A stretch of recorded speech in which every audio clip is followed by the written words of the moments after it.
Bismillahirrahmanirrahim. Assalamualaikum warahmatullahi wabarakatuh. Selamat pagi anak-anak. Semoga pada hari ini kita senantiasa diberi kesehatan dan kelancaran dalam menjalankan aktivitas sebagaimana biasanya. Nah, pada hari ini kita akan melanjutkan tema 3 tokoh dan penemuannya. Kita sudah mempelajari tokoh-tokoh dunia dengan penemuannya. Lalu bagaimanakah sikap seperti apakah yang harus dimiliki untuk menjadi seorang penemu? Ayo kita belajar dari Pak Habibie. Nah, Pak Habibie ini adalah salah satu penemu yang berasal dari Indonesia dan menjadi kebanggaan Indonesia. Disiplin dan kerja keras awal dari sebuah inovasi yang cemerlang. Profesor Dr. Insinyur Baharudin Yusuf Habibie adalah Presiden ketiga RI yang menjadi kebanggaan bangsa Indonesia. Beliau dilahirkan di Parepare, Sulawesi Selatan tanggal 25 Juni 1936. Masa kecil Habibie dilalui di Parepare. Sikap hidup disiplin dan kerja keras telah ditunjukkan Habibie sejak Profesor Dr. Insinyur Baharudin Yusuf Habibie adalah Presiden ketiga RI yang menjadi kebanggaan bangsa Indonesia. Beliau dilahirkan di Parepare, Sulawesi Selatan tanggal 25 Juni 1936. Masa kecil Habibie dilalui di Parepare. Sikap hidup disiplin dan kerja keras telah ditunjukkan Habibie sejak kanak. Profesor Dr. Insinyur Baharudin Yusuf Habibie adalah Presiden ketiga RI yang menjadi kebanggaan bangsa Indonesia. Beliau dilahirkan di Parepare, Sulawesi Selatan tanggal 25 Juni 1936. Masa kecil Habibie dilalui di Parepare. Sikap hidup disiplin dan kerja keras telah ditunjukkan Habibie sejak karena ia memiliki semangat tinggi pada ilmu pengetahuan dan teknologi. Ia melanjutkan SMA di Bandung dan prestasinya selalu menonjol, terutama pada pelajaran IPA dan matematika. Perjuangan keras di perantauan. Didukung oleh kemauan keras untuk belajar, karena ia memiliki semangat tinggi pada ilmu pengetahuan dan teknologi. Ia melanjutkan SMA di Bandung dan prestasinya selalu menonjol, terutama pada pelajaran IPA dan matematika.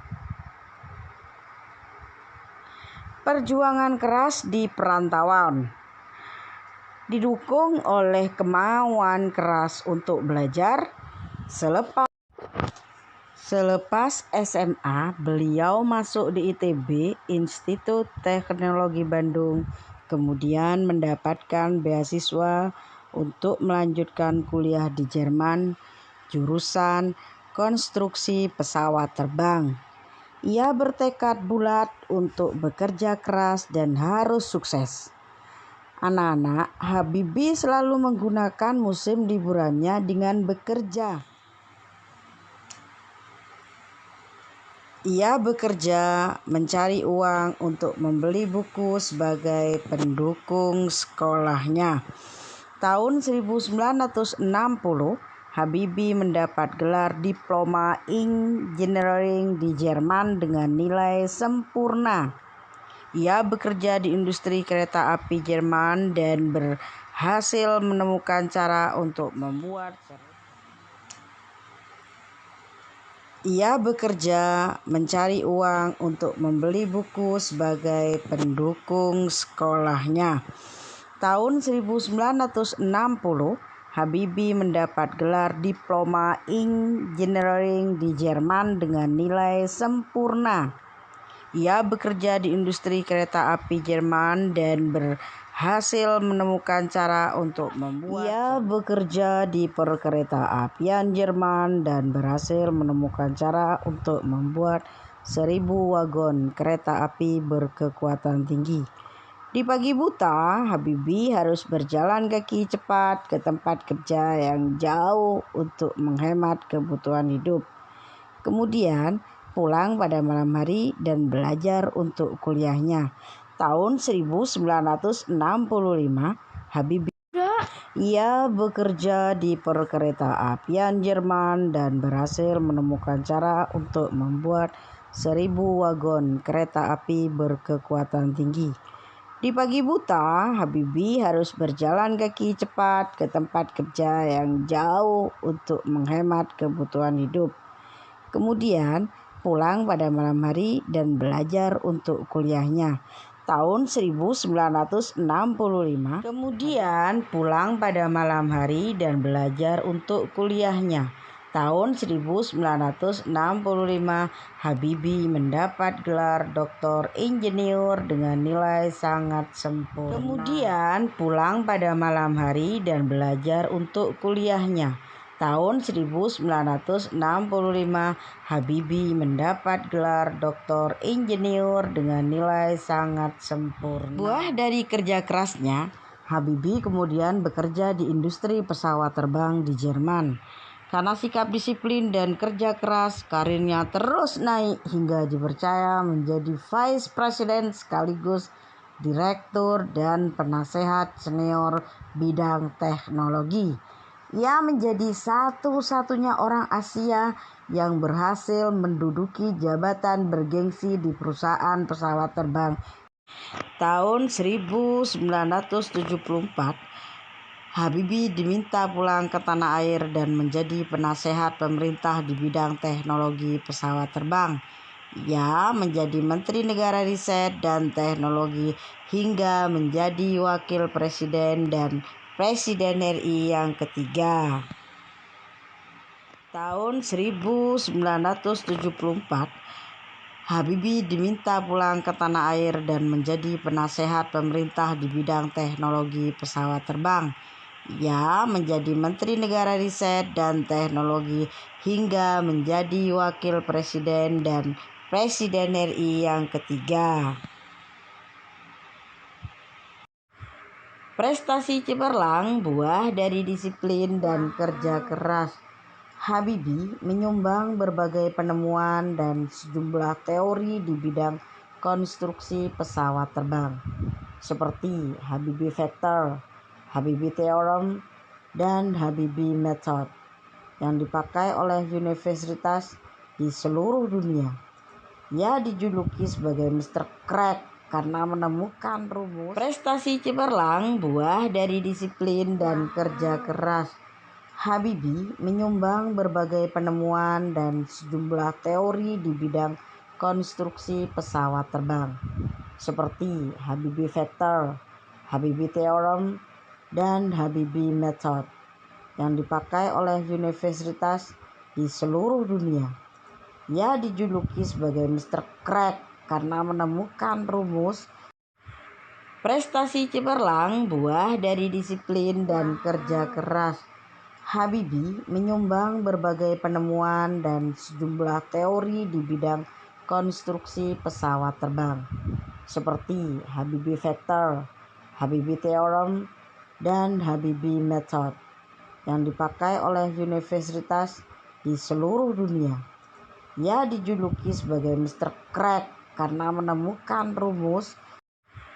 Prestasi cemerlang buah dari disiplin dan kerja keras. Habibie menyumbang berbagai penemuan dan sejumlah teori di bidang konstruksi pesawat terbang, seperti Habibie Factor, Habibie Theorem, dan Habibie Method, yang dipakai oleh universitas di seluruh dunia.